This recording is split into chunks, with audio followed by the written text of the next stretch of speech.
At Direct Service Garage Doors, we are your one-stop shop for all things garage door. From garage door repair and broken spring replacement to new garage doors and openers, we do it all. We're proud to be among the highest-rated local garage door companies in all of Central Arkansas. Our highly trained technicians are available 24 hours a day at no extra cost to you. So if you have an emergency, call us today, 501-244-3667, or visit our website at directserviceoverhead.com. Don't wait days. We'll fix it now.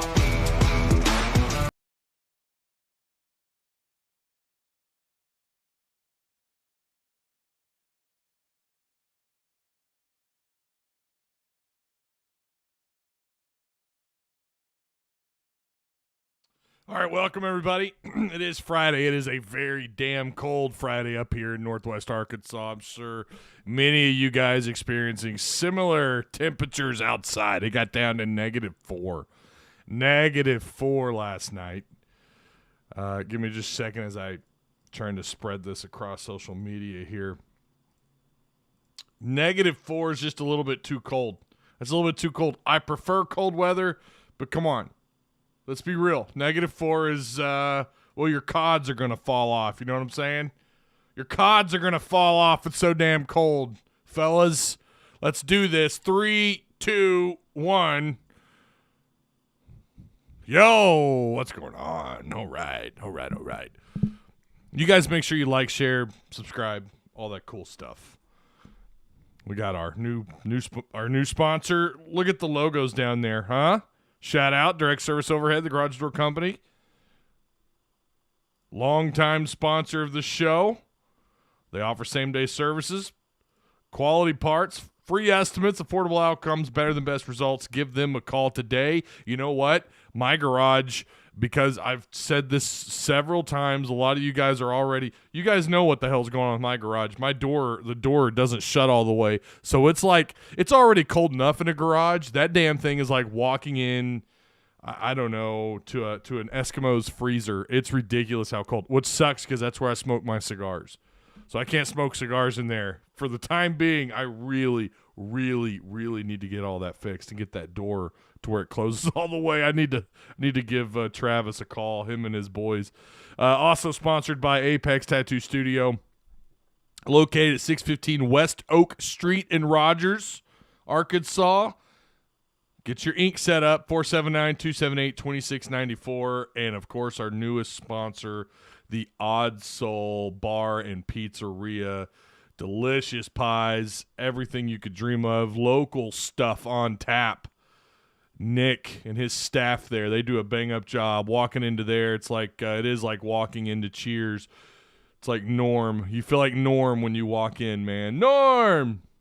It's good stuff, man. They have a real cool feel. I love that place. I'm really, again, excited that they are the newest sponsors of the Tuss Talk with Ty live show here on YouTube. It's colored and shipped, boys. I think that is absolutely 110% correct. Hang on, I got a couple spots left. I need to share this show.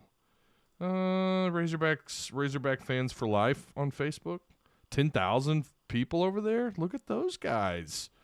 They're growing. You go, Razorback fans for life. I see you. Woo Pig Suey, all caps. I think they're a private group. Not a lot of members. And I think, let's see if that'll go through. I probably have to get clearance. No, it went through. Look at that. Look at that. Helping their boy out. This is part of the reason. We got Hog Sports too. Hog Sports has caught some flack. I don't know if you guys go to the Hog Sports Facebook page or not. They're really cool. They used to let me post my stuff there. I think they still do. It just went through. But they got good stuff over there. I like Hog Sports Facebook page. There's some really, really cool cats that work over there that have that thing rocking and rolling. Not media, just proven insiders, private group, because we know things others don't. 17,000 members. You should probably go check them out and go subscribe to them on Facebook. Listen, I'm here for the people, man. I just flap my gums. All right, Razorbacks got a big time transfer. I think he's big time. I know some people look at his stat sheet and they go, wait a minute, what the hell? What are you talking about, Ty? This isn't that big of a get, but it is. I promise you it is. All right, let's read chat. Oh, I can't let that one through. Hog barbecue. I'm sorry, sir. You're talking about the human anatomy at that point. I can't. I'm gonna have to pass on that one. Hog barbecue. Try again, sir. What up, Ty? What's going on, Will? How you doing? Cameron Gray, Jeffrey Goodrich. Yo, what's up, Jeffrey? How you doing, my man? Montario Knight. What up, Ty? It's very cold, Cameron. I agree. The new defense coordinator said he wanted his family to enjoy cold and snow. I'm happy I ended up having to work. Oh, I'm happy I ended up not having to work. Yeah. Yeah. Hope all's well. Yeah, it's cold, man. It's not going to shock me if I don't know, man. I think have homes lost power? Has that happened in Arkansas yet? Are people losing power? I sure hope not, man. It's, my God, negative degrees. Here's the good news. Gonna have a white Christmas. I mean, this snow's not going anywhere. I mean, when I think of white Christmas, I think it's snowing on the day of Christmas. But yeah, when you think about it, you're going to have snow on the ground, so that's cool. It's going to make for some nice pictures with the Christmas tree all lit up, maybe a fire, and then you got the window behind the tree right next to the fireplace with the snow coming down, collecting upon the window, right? And then you got the gifts all under the tree. God bless it. It's my favorite time of year, man. No power loss, but pipe burst. Yeah, you're not the only one I've seen talk about that. You guys stay safe out there, okay? Stay safe. When it gets this cold and you've got snow on the ground and, when you're out driving and whatnot, you just need to be safe. If you know anyone that's lost power, man, pray for them. Seriously.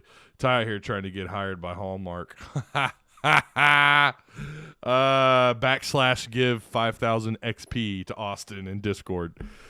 All right, make sure you guys check out the links provided for you down below. If you want to join the Patreon page, again, let's flash that bad boy right back up here. Look at that. The highlighted names are the $8+ supporters. I got to give you guys a tip of the cap. Oh, hang on. Speaking of that, let's switch out. Let's switch out the headwear here really quick. I got to give all of you guys that are Patreon supporters, I appreciate you, but the $8+ supporters, there you go. There's your cap tip. All right, now let's switch back. Let's switch back because I am like 2 feet from my window, and it's not really well sealed, and it's kind of cold. This room is freezing. It's pretty cold in here. You guys wonder sometimes why I wear, and I like cold weather. Ask my kids. And my wife, they gripe because I have the AC on like year round up until about November. I don't freeze. I flip it back over to the heat when they complain. I'm not a dictator in this house. Yeah. Love what we're doing in the portal. Yeah, so let's get into this because I don't know how long this show's going to go for, but we have some news here that's pretty cool. First off, for anyone who's going to ask me about Razorback basketball and Nick Smith, I don't know. I have no updates. Someone had mentioned that Nick Smith is not out long term, that he's going to come back this year. This is not an issue of him opting out.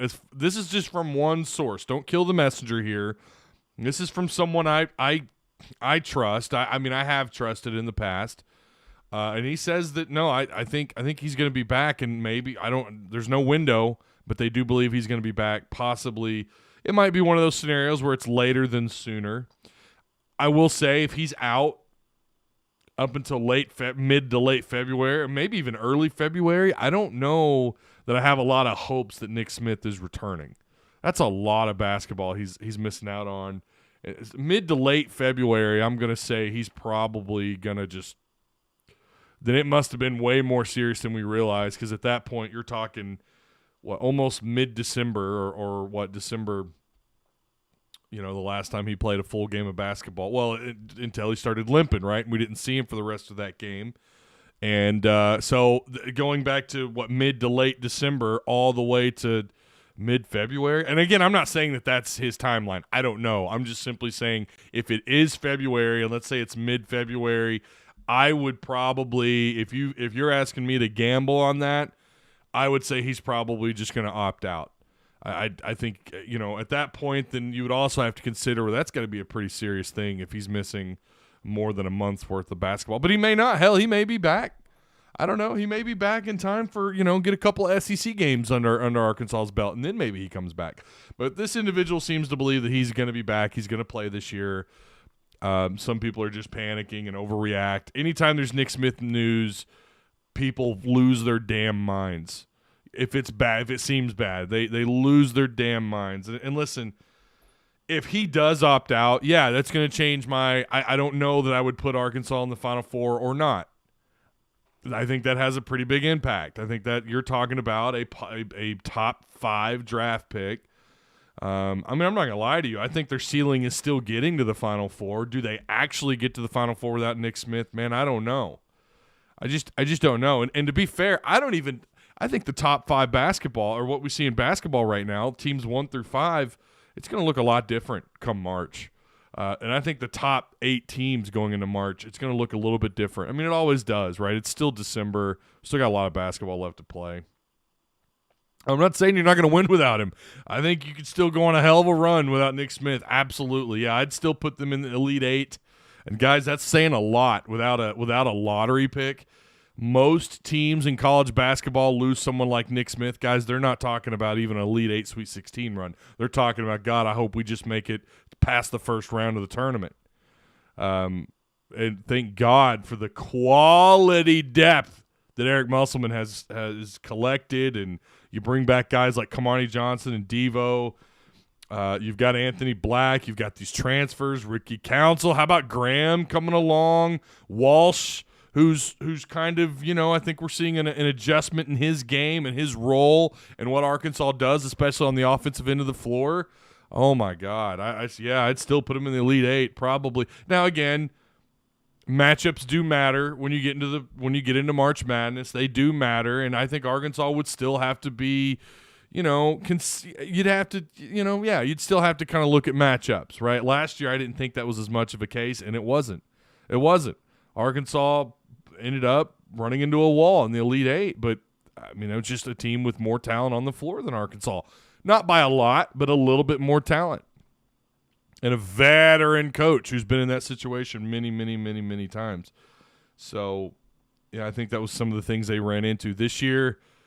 God, I mean, imagine this team with Nick Smith fully healthy. Yeah, I'd say put them in the Final Four. I'd say it's a no-brainer. Just too much talent. Musselman's proven that he could do it here. Back-to-back Elite 8s. Come on. Let's see. It made sense for him to miss last game. I mean, no reason to risk further injury. Yeah, before SEC play, right? And that's kind of my thinking on it. They act like we're not winning without him. No, Arkansas is still going to win a lot of games. Are they going to run into a wall eventually this year? Yeah, it's going to happen. They're going to run into a wall. I think so. I mean, there's too much newness here. There's too much new here. They already lost to Creighton, who turns out might not even make the tournament, right? That was a neutral floor game. Okay, understandable. But that's still a weird loss. Sometimes you just can't win them all, and maybe that's an example of that. Or maybe there's something there, right? Who has Arkansas beaten so far that you feel like is actually a quality opponent? I don't know yet, man. It might just be too early in the year. Hey, make sure you guys like the stream, the show, please. Slap that like button. Give it a Ridgeway suplex. That's the best I can come up with right now, Ridgeway. I swear, I need that to be like an intro or something. Hang on just a second here. But let's make sure we're getting this, spreading the love on social media. Yeah, all right. KJ and Rocket carrying us to victory next week. I have not – I'll be real honest. I haven't really taken a hard look at Kansas as far as what they have coming into this bowl game, who they've lost. Last I looked, KU hadn't lost very much in terms of starters.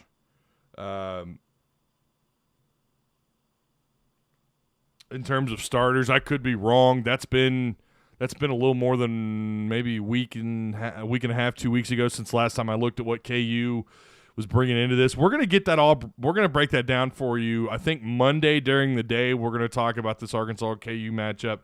And then at night, Otis Kirk is going to join me. We're looking at Monday night because he and Dudley are going to go to the game. So Monday, all day Monday, we're going to be talking about this. I may wait to do an actual breakdown of the game until Tuesday. I don't know. I haven't made up my mind there because we're going to be covering this quite a bit. Creighton has been without their big for a long time. Yeah, I don't know. I still think, that matters. But I don't know. I still look at that loss, and it's just, man, I don't know. That one kind of hits. Quality depth matters. Put it on a shirt. Yeah, I agree. Ricky Council's more than good enough to get through the Ricky Council. Ricky Council is pretty damn good. I don't know, man. He's going to go down as probably one of your better transfers in the Musselman era if he keeps playing like this, and that's saying a lot. Paul going to be our best defensive player. Getting back to the bowl game really fast. That's going to be interesting to see he and Jordan Crook. We'll see if Manny Powell puts the pads on and gets to play a lot at linebacker. I'm actually kind of hopeful the secondary at least puts together a decent game plan. I mean, both sides of the ball, offense and defense. But I kind of wonder if the secondary, because that's the position that you're not missing anybody, right? Dwight McLaughlin's still here. Hudson Clark moved over to middle safety. Quincy McAdoo, as far as I know, he's listed on the depth chart as a starting corner. The secondary should be in pretty good shape here, right? Are they going to give up some plays and some yards? Probably. But maybe our secondary surprises us in this bowl game. I'm kind of wondering if maybe we're not highlighting them enough because of the turnaround they had those last few games. I thought the secondary played really well, but they're going to need pressure. The guys up front, you're going to be without Nichols, you're without Bumper Pool, you're without Drew Sanders. But your key players as far as getting pressure outside of Paul, who ended up with several sacks. He's a freshman All-American. How about that? That's always fun. Yeah.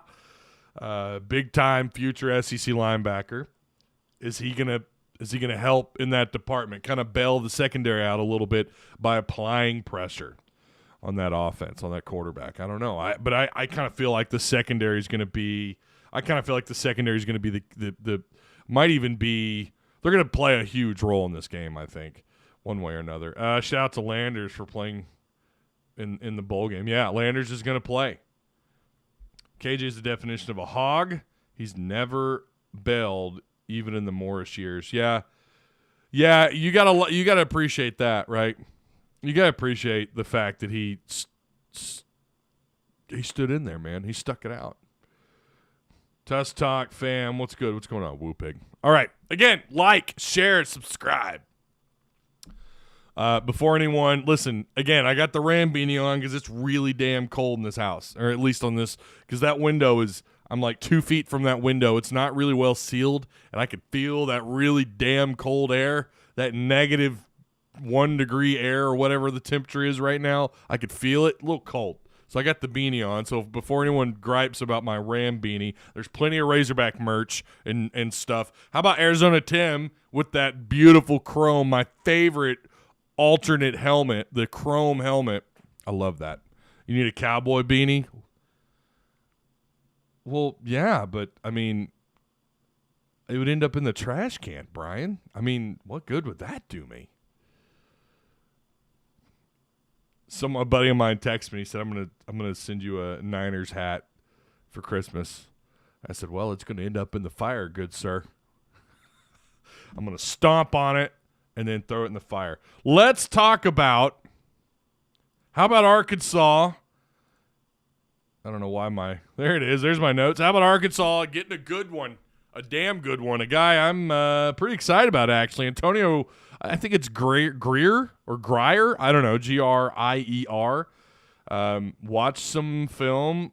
I had it muted. I was kind of in the middle of doing two things at once, but I was watching his film. I wasn't actually listening, but I was watching his film. This dude's pretty explosive. Moves really well. He's not your typical SEC size linebacker. He's not a 6'2", 6'3", 235, 245 guy. He's 6'1", 223, but he played pretty damn good at South Florida in 2021. He had to miss 2022. I think he had a hand injury, and then his father, unfortunately, passed away. So he only played in something like 2 or 3 games this year.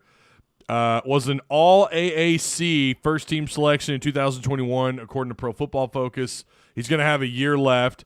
He's a 2018 graduate out of Atlanta, Georgia. 238 career tackles, if I'm looking at that right. Let's see. 2021, he ended up with 92 tackles, 9 tackles for loss, this young man. After missing the Howard and East Carolina games with a hand injury, so he ended up missing. His father passed away, so he took some time away from football and missing 8 games this year. I like this get a lot for Arkansas. I think listen, his career numbers, 230 tackles, if I'm looking at that right, 24 tackles for loss, or 23.5, 10 sacks, 5 forced fumbles, and 2 interceptions through 35 games. That's pretty good. That's a lot of productivity right there, man. That's you've got to appreciate someone who's coming along, who's got that kind of productivity under their belts. I really, really like this get. Now, the question is going to be, how does that make these other linebackers feel? That's always the thing, right? That's always going to be the thing. When you're bringing in these wide receiver transfers, when you brought in Matt Landers and Jaden Hazelwood a year ago, the first question we talked about was, well, how do the incoming freshmen feel about that? How's Katron Jackson feel about that? How do these cats feel about that? Well, Katron's role diminished in 2022. What did he catch? Like single-digit amount of receptions or something. Ended up having some pretty good, pretty big games. You know, he had some long catches under his belt, but nothing really substantive. Nothing big, you know, in terms of productivity. Not a lot of catches. And his role just diminished. Warren Thompson, kind of the same way. Of course, he was a transfer himself coming in from Florida State. But Jaden Hazelwood and Matt Landers ended up being 2 of your leading receivers. Now you're looking at Manny Powell, who as a freshman, this dude stood out in fall camp.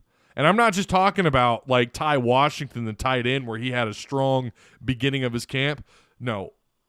Crook seemed to be looked at, watched, or at least to some degree talked about almost every week, every other day throughout fall camp. Jordan Crook made his way onto the field this year and is going to play in the bowl game. He's going to start. However, I don't trust the depth charts. I'm going to be real with you.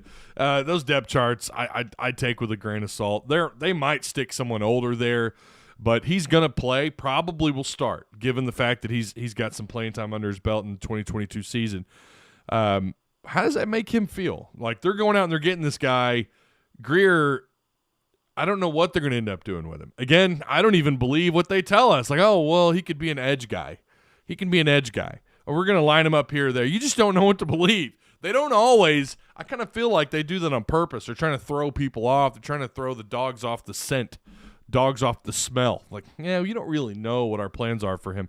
But he's going to end up playing. I mean, he could play any position as far as the linebackers are concerned. He can rush off the edge. I mean, my God.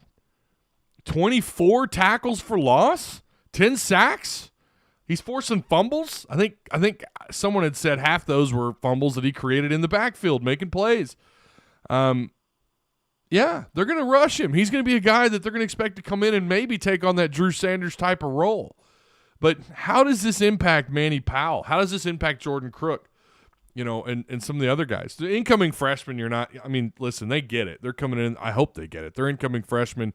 I only really see one of those guys, maybe 2 of them, having an impact where they have an opportunity of making the 2 or 3 deep. But this is going to be a guy that comes in and plays. Committed to play at Central Florida with Travis Williams, and then he followed him here. Remember, we brought him up briefly talking about Greer. I don't remember if it was here or if it was on Hogville or if it was a Discord live maybe. I don't remember, but we'd brought up Greer as someone who was committed to join Central Florida, and maybe we could pull him and bring him here, and that's exactly what's happened. So he is signed. I like Greer. I'm a little curious how this impacts the linebacker room. I hope this doesn't push anybody out. I would say too, of course, we don't know what the demand or what the role is for linebackers in this defense. It's no longer the Barry Odom defense where the linebackers took up and absorbed, and were able to make big plays, right? This is not that same kind of defense. It's gonna look different. The 3-man front stuff. Sam Pittman talked about it in his interview. I want to get away from that. You heard Sam say it. He said it, and that felt to me like, and he even said before he said it, this isn't me talking bad about anybody, but I want someone who can recruit, and I want to get away from the 3-man front. So it's going to look different. We don't know how big of an impact that's going to have on the linebackers' productivity on the field, but you're going to have some high-end linebackers next year with Pupal and whoever the hell ends up starting next year. And don't leave out Woodard. Woodard had some times during practice and during fall camp where I thought, okay, he might make the field. He's going to make the 3 deep, and maybe he comes along. He is a walk-on, and you got Manny Powell, who of course injured himself his senior year at Fayetteville. I don't know if he'll ever be the same, but I'm telling you guys, if he gets anywhere close to where I think what he's capable of becoming, that's a big time guy right there at that linebacker spot. So again, 2021, he had 92 tackles and 9 TFLs. In 2021, and of course we already went over why he missed out on 2022. Oh, Brian Fraser with the super chat. Ty, these players need to see it as good competition. It will force and help them to bring out their best. Either they're going to hold or fold. Listen, and I agree with that, Brian, and thank you so much for the super chat, my man. I do appreciate that. I hear what you're saying. Everybody's different. I can remember getting really discouraged if I dropped back on a depth chart, which was often from junior high to high school. I can remember being discouraged and thinking I'm out of here. I'll be honest with you. I remember being pretty upset and then thinking, well, you know what? Of course, other things would happen that would prevent me from finishing out playing football at Fayetteville. But I can remember being pretty discouraged, and I get it, and not only that, I don't know what it's like to feel like, hey, I could start somewhere else. I don't know what that's like because I never had that kind of faith in myself. I probably should have.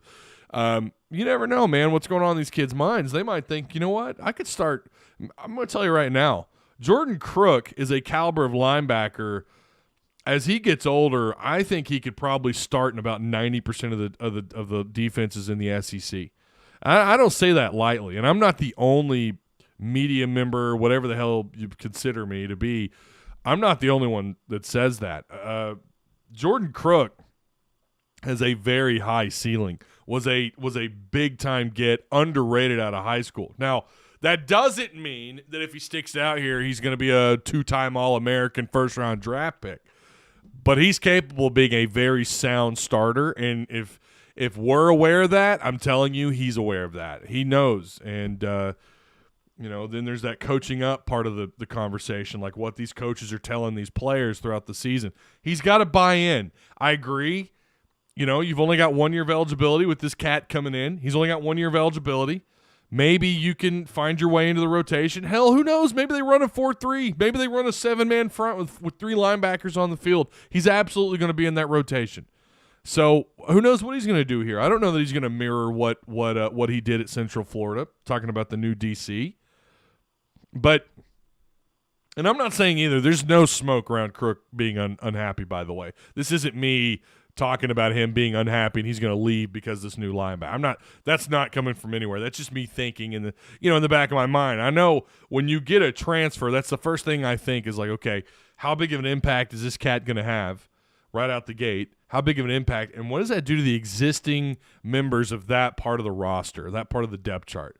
Wonder what that does for them. Like, how would you're 18, 19 years old, and they bring in this veteran linebacker who's probably going to start, and the odds are, if it's similar, they may only have 2 linebackers on the field at once unless they run a 4-3 front, or not even just a 4-3. It could be a 3-4, something along those lines. Regardless, it's all going to boil down to what they tell Crook and what his potential looks like in this defense in the coming years.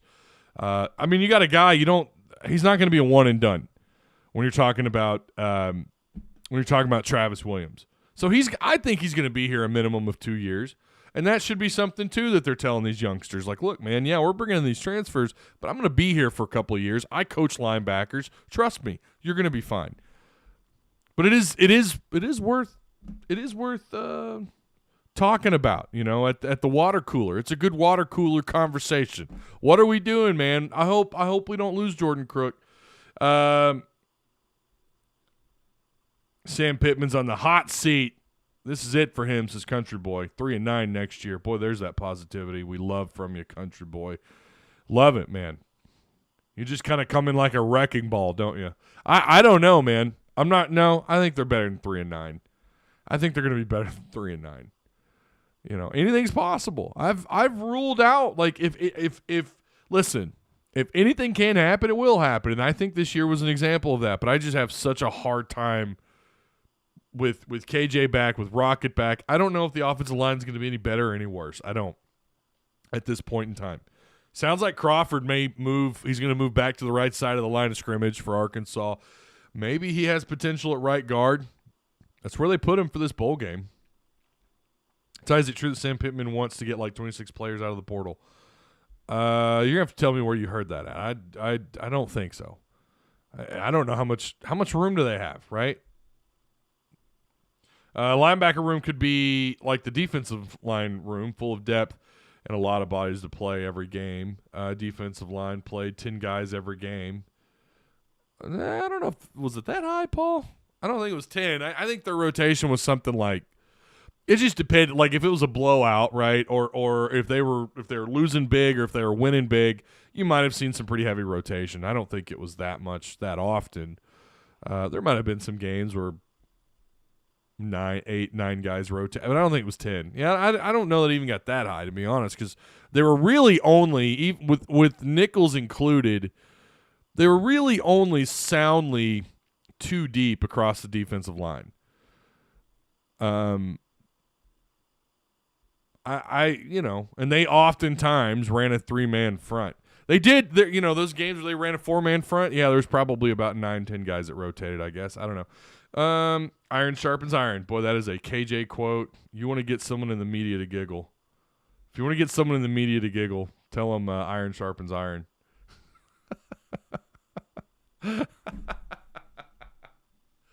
Honestly, Ty, it just made me want to play harder. Hey, man, you're a better guy than I am, Brian. I had a lot going on when I was 17. I'm not even going to lie. I had a car payment, insurance. Oh, man. Is Arky 56 in here? He'll tell you. I had a lot of responsibilities at 16, man. Williams will leave us for Auburn. Well, I mean, that's a possibility. I think he's here 2 years. He's got to prove himself in 1 year. Unless he comes in and listen, if that happens, Country Boy, if he comes in and he knocks the doors down, he blows the doors off the hinges, then that's a pretty damn good year. He had to have a pretty good year for Auburn to come in and try to take him away. I don't think that happens, though. Williams was their second choice. Who was it, number 1? Arkansas couldn't pay the guy. Oh, Lord.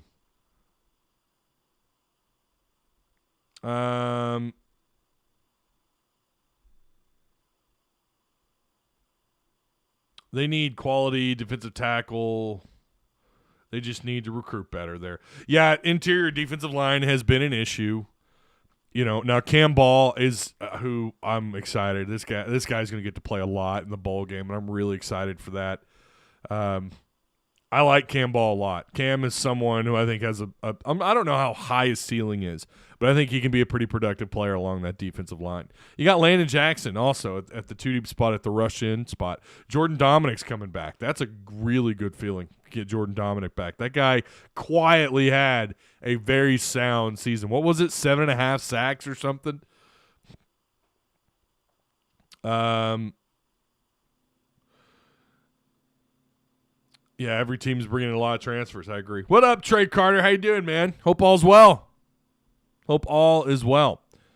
Again, if you guys have any questions or comments, feel free, chat away. Make sure you like the show. I'd appreciate that if you do a I don't know. Let's just go with Stone Cold Stunner.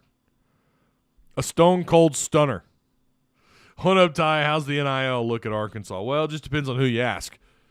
Hey, if you want to give some cash, or you want to look into it, I don't know, get a hold of 4th and 25 Fund.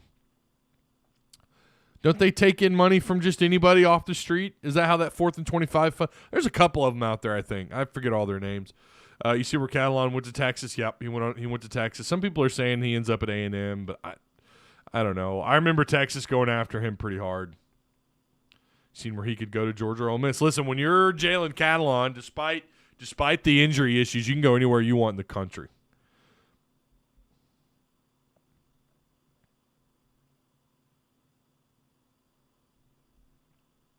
I was thinking. Yeah, Odom was one of the highest paid defensive coordinators in the country. What was he, top 10, right? Wasn't he in the top 10? Why so negative, country boy? Yeah, Will, you know. You've been here for a while, Will. You've been here for a while. I mean, you ought to know, man. This is his MO. This is what country boy does. And listen, I welcome all points of view. He's welcome to have that point of view. I definitely don't see 3-9. I don't see that. I think with just KJ and Rocket back alone, yeah, and who knows what they look like. I mean, listen, Rocket and KJ are, again, assuming Rocket doesn't, anything could happen. When you're that caliber of talent, you could go anywhere you want.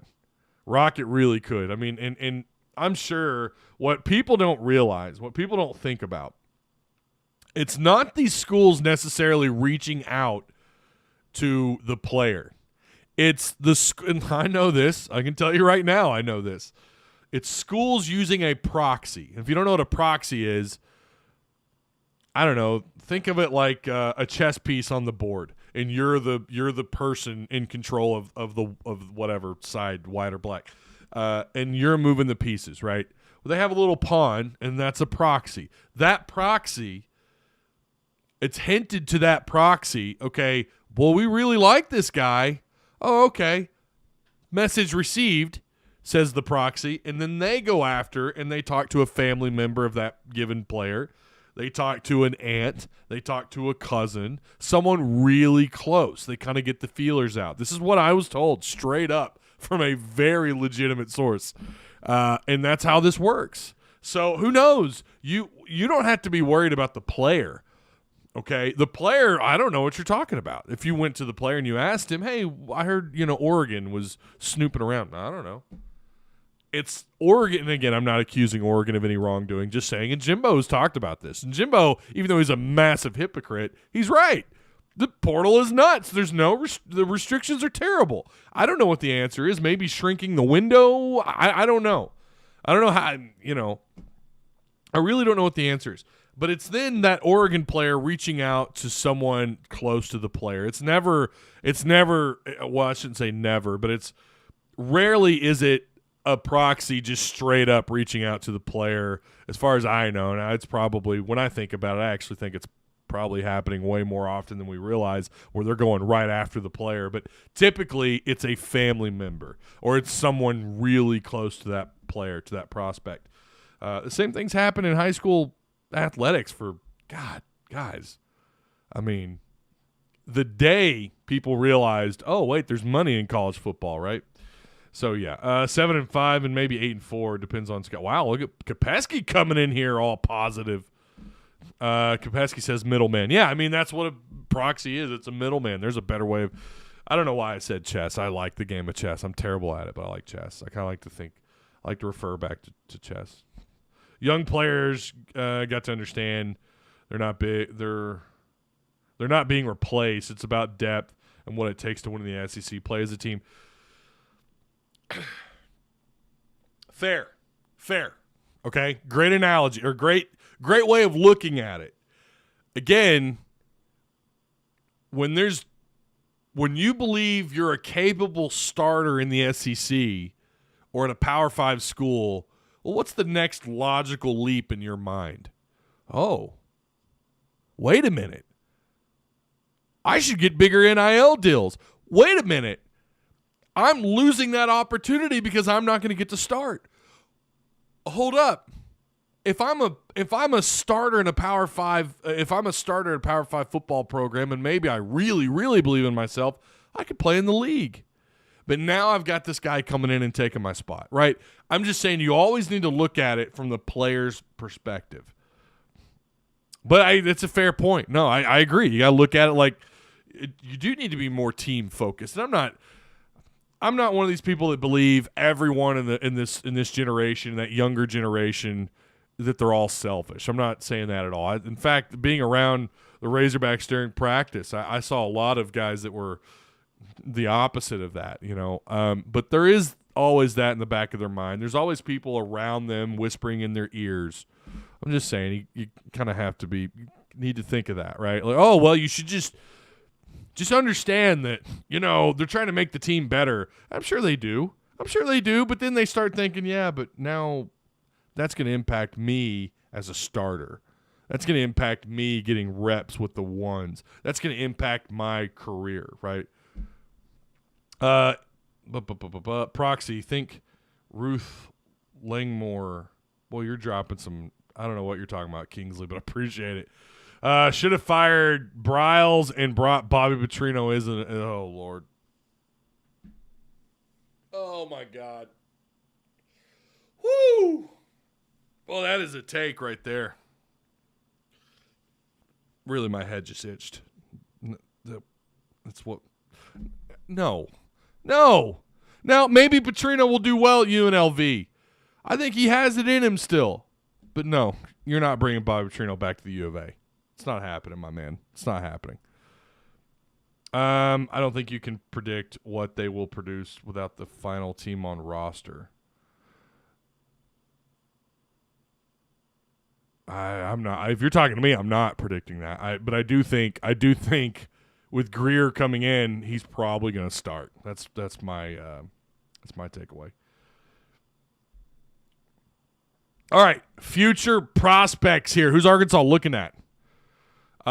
There's a guy out here I really hope they get. I like both these cats. How about Isaac Tesla? Or Tesla, I'm not sure. It's T-E capital S, lowercase L-A-A. Tesla. Out of Hillsdale College in Michigan. 6'4", 210. GMAC Offensive Player of the Year. Caught 68 passes, 1,300 yards, 13 touchdowns. He's got a 41-inch vertical, and this is coming from Otis Kirk, 41-inch vertical and a 4.5 in the 40-yard dash. No idea if that's laser or not. Other offers include Iowa State, Oklahoma State, Houston, Iowa, Wisconsin, Baylor, and Miami. Not Miami of Ohio, Miami, Florida. This kid's offer list is growing. I don't know anything at the moment. Arkansas offered him, I think, either yesterday or day before yesterday. For Patreon supporters, you need to go check out that list. I'm going to add, there's probably going to be some more additions for Patreon supporters in our Discord to check out. I'm going to add some more names. He is one of them. This is a big-time prospect. Some folks say he's Cooper Kupp.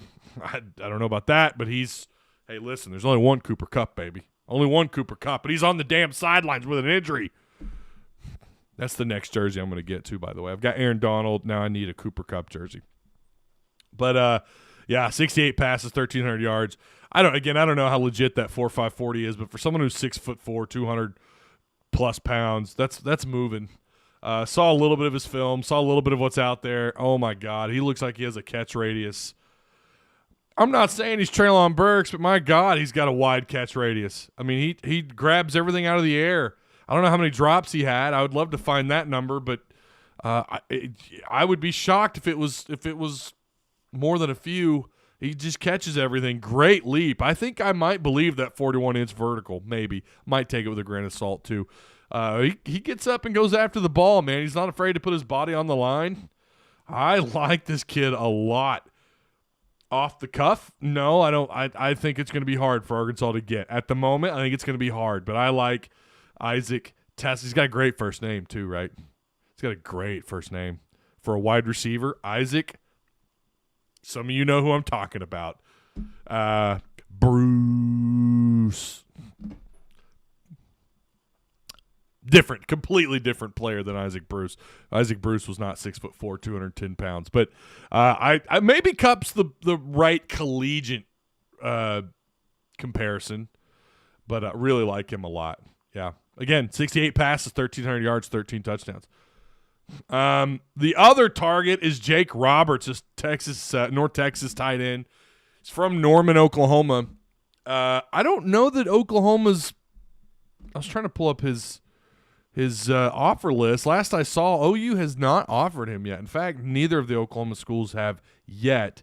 6'5", 250 at the kind of numbers that, 38 or 28 catches, 394 yards, 3 touchdowns. Not all that much different from Trey Knox's numbers, but the difference here being he's 6'5", 250, and he's a natural tight end. He looks the part. Again, watch some stuff on him. Looks the part. Blocks well. Really likes Morgan Turner. Likes Morgan Turner a lot. He says second to none getting tight ends to the NFL, Robert said. And this is from Otis Kirk's article. Constantly for a long time put tight ends in the NFL. That's something you can't ignore. It's hard to ignore. I've seen the pedigree of tight ends at Stanford, seeing how he consistently puts guys in the NFL, and it doesn't just put them in it. It doesn't just put them in the NFL. Those guys have a lot of success in the NFL. And he mentioned some names like Colby Fleener and Dalton Schultz. It seems like everywhere you look in the NFL, there's a tight end that Morgan Turner coached. It's definitely something that has made Arkansas really appealing to me. And again, that's Jake Roberts, tight end out of North Texas, 6'5", 250, 28 catches, almost 400 yards, 3 touchdowns, I believe, if I looked at that right. Right now, I would say Baylor might be in the lead, but Baylor, SMU, Tennessee, South Florida, Texas State, Louisiana Tech, Nevada, the Rutgers, Oregon State, Indiana, and Nebraska have all offered, and he's expected to pile up some more as the offseason continues. So,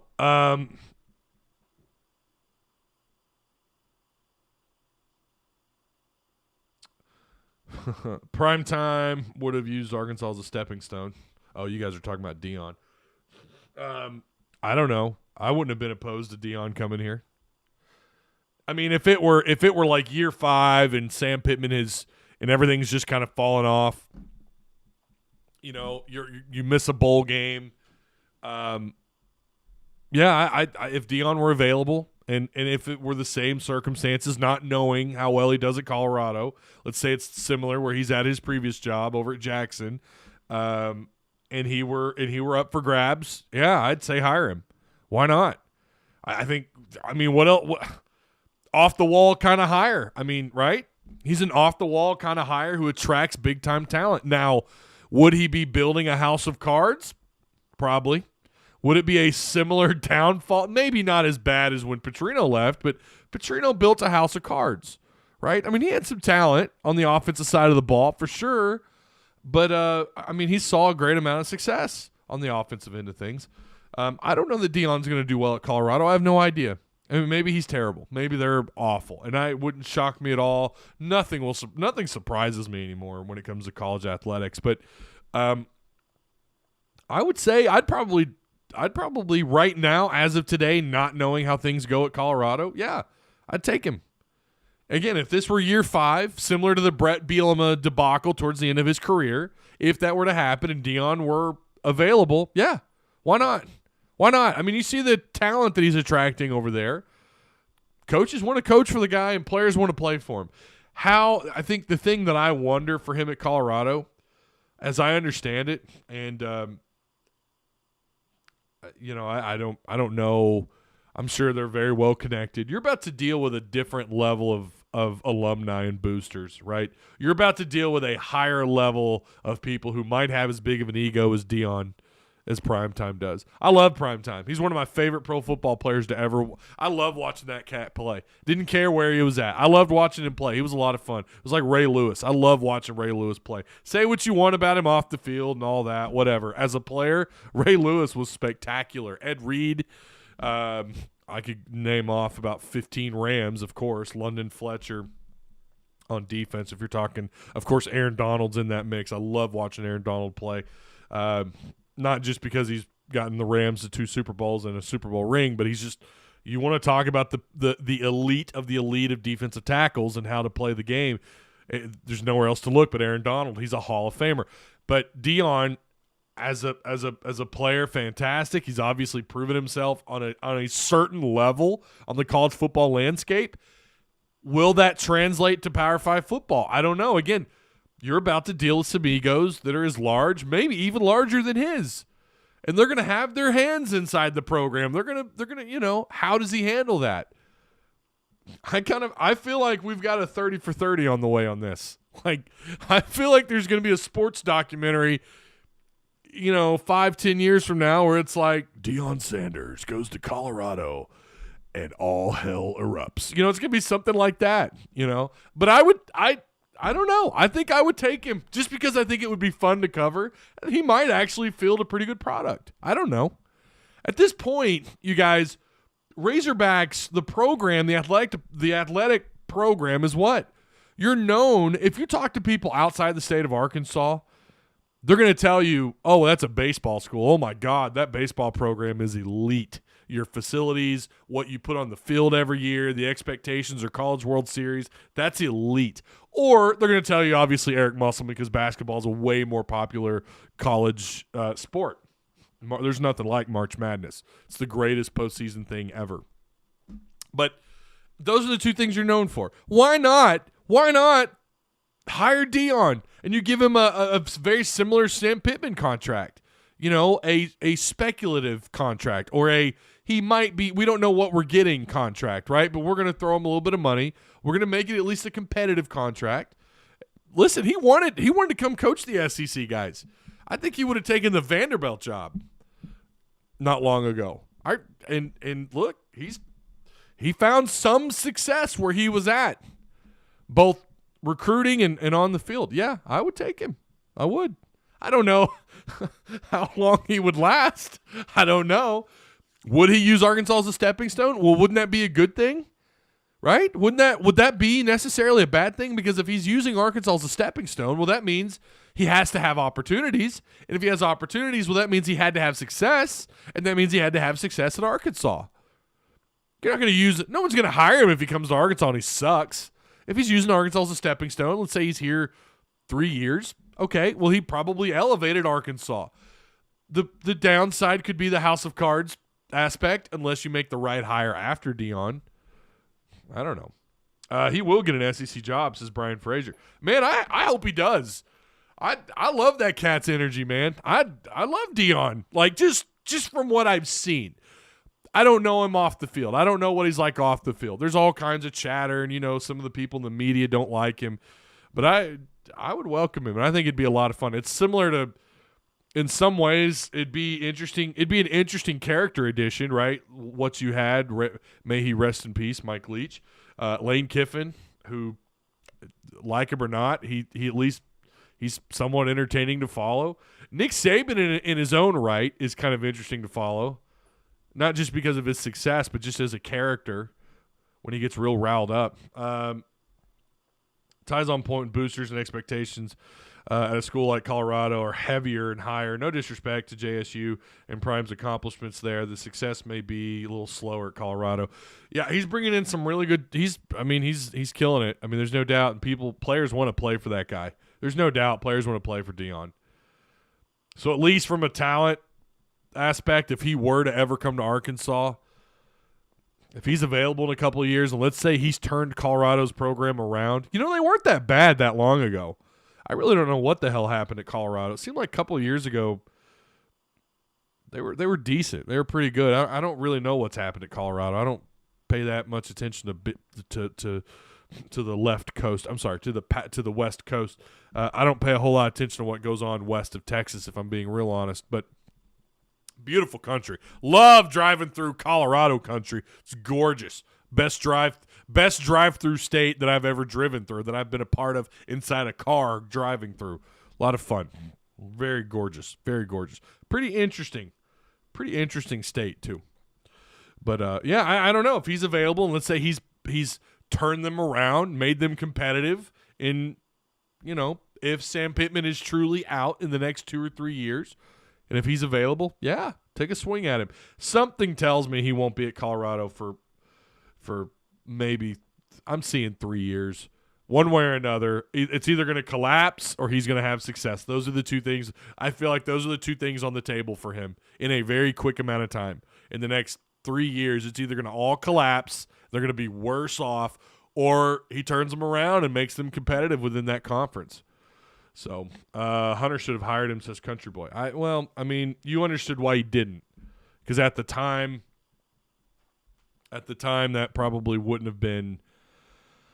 No one was really taking him seriously, right? And that probably would have had an effect for Arkansas to hire someone like that. Yeah.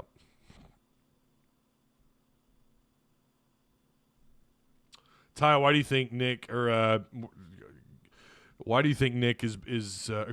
Musselman is being so candid and tight-lipped about Nick Smith Jr., his injury? He sounded pretty much like a smart-ass when asked about it. He's tired of being asked about it. I saw that Andrew Hutchinson asked him, and he kind of snapped at Andrew a little bit. It's something this media is probably going to have to get used to. Sam Pittman's an easy guy to interview, I think, for them. You have seen him get, especially with Bob Holt, you've seen him kind of, I don't know how to put it. I don't want to say smart ass, but you've seen him kind of like whip back at Bob Holt. And I feel like you ought to get used to that with Sam until the pressure's lifted off his shoulders. In other words, until they get it turned around, right? I think Sam's kind of feeling the pressure. And then you look at Musselman. Musselman's tired of talking about Nick Smith. He doesn't want it to all be about Nick Smith, I think. I think he wants it to be about the guys that are healthy and able to play, and he'll address the Nick Smith stuff later, maybe. I don't know. He will easily have a top 3 talent team in the pack. That's true. Yeah, you've got teams exiting the pack. That's right. You're right about that, Elvin. Primetime signed a 5-year, $30 million contract with Colorado. He did. He did now. But when you were looking for a coach in 2020, he wouldn't have got that, or he wouldn't have gotten that contract that year. He wouldn't have, because he would have been seen as more of an experimental hire, right? So Ash says, quote unquote, knee management. Yeah. If the program continues to struggle, how many years does Sam have left? It just depends on your definition of struggle. If you're talking about, if you're saying, what is struggling to you? Is 6-6 struggling? Because I'll tell you, they're going to flip that around on you. Hunter and the everyone affiliated with the University of Arkansas Athletic Department will flip that around on you. Well, yeah, but Chad Morris, right? They'll do that. And I think that's disingenuous, because the Chad Morris years, fans shouldn't expect, like, that's not the norm here. Chad Morris was not the norm here. Winning 4 games in 2 years is well below Arkansas standards. Now, coming off a 6-6 season, yeah, you didn't win 7 or 8. You could win 7 if you win your bowl game. The narrative will start to switch. If you beat KU, the narrative is going to change in a more positive direction, as it probably should, because you're going to be playing a lot of freshmen. I say a lot. You're going to be playing a lot of new faces, or guys that didn't get as many opportunities throughout the 2022 season. If they go out and they ball out, assuming nobody else hits the damn portal, no starters, no heavy contributors that are coming back for 2023, as long as they stay out of the damn portal, then maybe that'll create a little bit more positive buzz, as it should, for the program in 2023. But if your definition of struggle is, let's say it's 6-6, Okay, if you do that next year, that will easily buy him another year after that. And then if he does it again, then that's probably it. So maybe 2 more years of 6-6. I know that's not what people want to hear. They want to hear, 6-6 next year, he's out. No, I don't think so. I don't think so. I really don't. Hell, I think if he finishes, and I talked about this before, I think if he finishes 5-7 next year, he'll still be given another year of opportunity. This program's really good at generating excuses. They just are. Well, we had injuries and this and that. That's how they'll spin it. We were so close. We were just one bounce, the ball bouncing in our direction away from winning this game or that game. A lot of moral victories, right? They'll hang their hat on moral victories. Fans will stop believing in moral victories, but the university will hang on to those moral victories. They will. And they'll find a way to justify giving him another year. Should he be given another year if, let's say, they miss a bowl game next year? I don't know. I don't know. But the program is really good at deflecting and listen, that's every program. That's not unique to the University of Arkansas. They're not the only program. It's a business now, right? They have to spin everything in a positive way for ticket sales, for people to watch the games. At the end of the day, their objective is for Razorback fans to care. Now, if maybe, I don't know, maybe the opinion on Twitter will start to sway Hunter Yurachek to some degree. If they start to see just a mass exodus of fans on Twitter, and they start to see a mass exodus of fans on Instagram and Facebook, and people aren't coming to the games, their ratings are starting to drop, then, they'll be forced to make a change after next year if Sam can't get this thing turned around. I think excitement for Razorback football will be less than what it was coming into this year. But if they win this, I'm telling you, this bowl game is big for them. It's big. If you want fans to stay on board, you have to win this game. You've got to beat KU because essentially you're doing it with the roster you're expected to have next year outside of Matt Landers. So, and of course you're going to have some new additions, but you know what I'm talking about. Some of these younger cats, Jordan Crook, Manny Powell, Woodward, the freshman on the offensive side of the ball. I don't know about the tight end. Blanking on his name.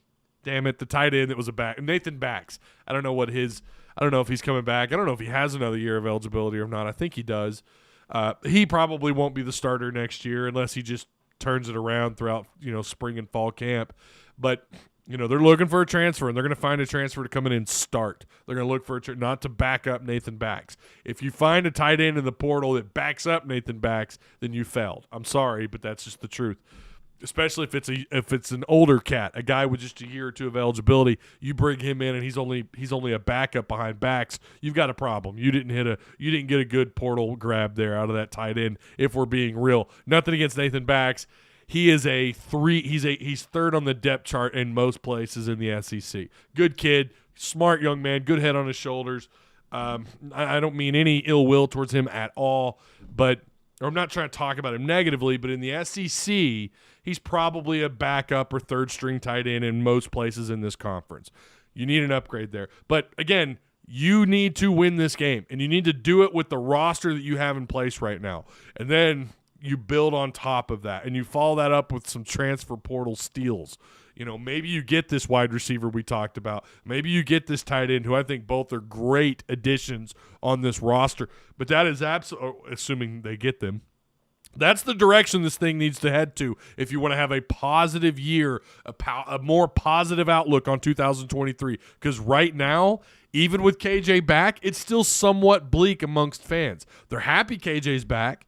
They know what they're getting in Rocket Sanders. They know what they're getting if you ask anybody about Christopher Pupal. They know what they're getting in Dwight McLaughlin. They really like this narrative at corner where things are changing and things are heading in a more positive direction. Well, how about Quincy McAdoo, right? That decision's in his lap come spring. If he wants to go back to wide receiver, Sam Pittman said that option's there. You need to keep him at corner, by the way. But all these things, this whole layer, this whole whatever the hell you want to call this This right here, you need to bring this on over, and it needs to be positive, and that's what you need to come when you're talking about the incoming freshman, when you're talking about the transfer portal, you're talking about the bowl win, the positive. This brick being the positive. You need this brick to smash through the damn window in 2023 and create some buzz around the season. That's going to be up to Sam Pittman and Hunter Yurachek, right? That's up to this new defensive coordinator. They're going to have to build. They're not building from the ground up. When you're returning a quarterback in KJ, you're not building from the ground up, right? When you have these 4 stars in the wide receiver room, you're not building from the ground up. These guys were here a year ago. Centenia's played a little bit, just enough to not burn his red shirt. And he will not burn his red shirt, by the way, when he plays in this bowl game, which he will. But you need to carry that positive end of the season, whatever it is, despite your Mizzou loss, you need to carry all things positive with you into 2023, and that's going to include a bowl victory. If you lose this game to KU, who, by the way, did not end the year on a good note. KU is not a great football team. They're really not. Yeah, they started off great, and then things just went south. You need to win this game. And I know we're going to talk about it. If they lose, well, my God, look at the exodus of players. You didn't have Bumper Pool. You didn't have Drew Sanders, right? You didn't have Hazelwood. You didn't have Ricky Stromberg. And those are all valid things to discuss and talk about, assuming Arkansas wins or loses, whatever. Those are valid things to discuss. But fans won't care.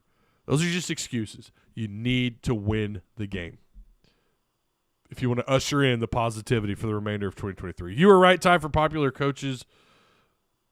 But if it's a coach fans hate from the beginning, fire him year one. Well, yeah. How much will recruiting trajectory impact the length of Sam's leash at Arkansas? That is another aspect. That's something else you have to keep an eye on, right? Like how well he recruited. I mean, this is a top 25 class. That's not something Arkansas does often. Finish with the top. They don't do that every year. I mean, let's not kid ourselves. They don't. He has been a net positive when you talk about recruiting. Overall, we're talking about class rank. He's been a net positive. I don't know if it's enough to actually buy him more time, though, because we're not talking about top 12, top 15 classes. We're talking about barely top 25, right? You're talking about still being on the back end of the SEC, which is it's hard to get out from that at Arkansas. It is. And football, every other sport, not the case. Football, it's hard. It's hard to do. We know that because that's been the case every year, I don't know, as long as I can remember. It's hard to break into that top 6. I think that's where it's respectable. When you're in that top 6, when you're at the kind of the front of the pack, or at least you're at the front of the middle of the pack, I should say. But I don't know if what he's done so far is enough for Hunter to go, no, you know what? His recruiting's been great. We need to give him another year. We need to loosen the leash a little bit. I don't know if that's the case.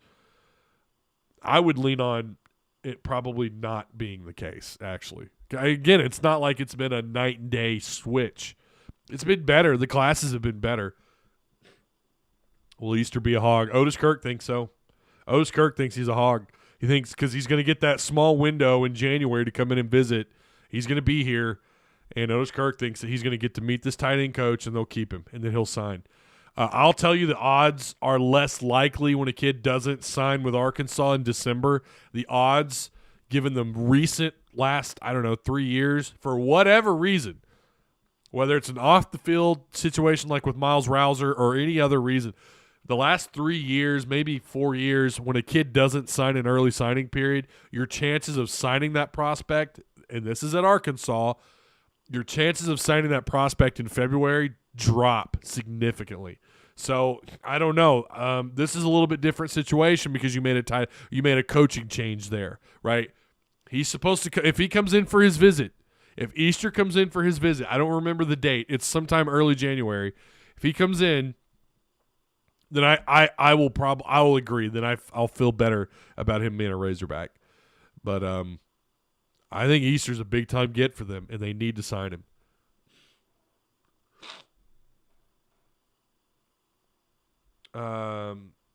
Hudson Henry's hitting the portal. From what I understood, he was the outlook of him being a Razorback next year was not likely. Talking about Hudson Henry. The billboard idea by Arkansas for the new commits was smart. I love that. I loved that, man. That was genius. That was great. Yeah, that was fantastic, wasn't it? I'm impressed with South Carolina recruiting. Listen, Beamer, I'm so glad Arkansas beat them when they did. Otis seems to believe that Arkansas would still beat South Carolina later in the year. I'm not of that opinion. I don't think they would have. I think South Carolina is getting it figured out. I don't know. Next year they could lay an egg. I mean, that would be the most South Carolina thing to have happen, right? Similar to what happened to Arkansas this year. They laid an egg. I could see South Carolina doing that, but Beamer's showing that he's a pretty solid coach. He's getting things figured out at SC.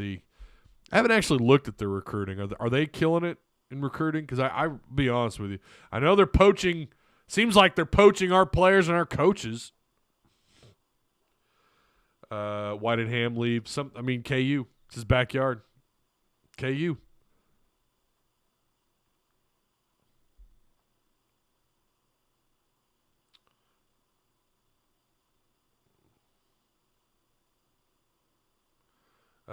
Kane Archer loves the Hogs. Yeah, Kane Archer's one you got to sign, man. Kane Archer is one you have got to sign in the next couple of years. That is or you need him to commit. You need to keep him committed. The question is, who the hell is going to be the head coach by the time he signs? Is Sam still going to be here? And if he is, where's Kendall Briles? How much does he like Kendall? So, all right, I'm done here. I will not. So, what do we have? What's next? Basketball isn't until, God, I hate this. Well, yeah, it's not until the 28th. I was really, for some reason I had it in my head they played one last game before Christmas. I was hoping they had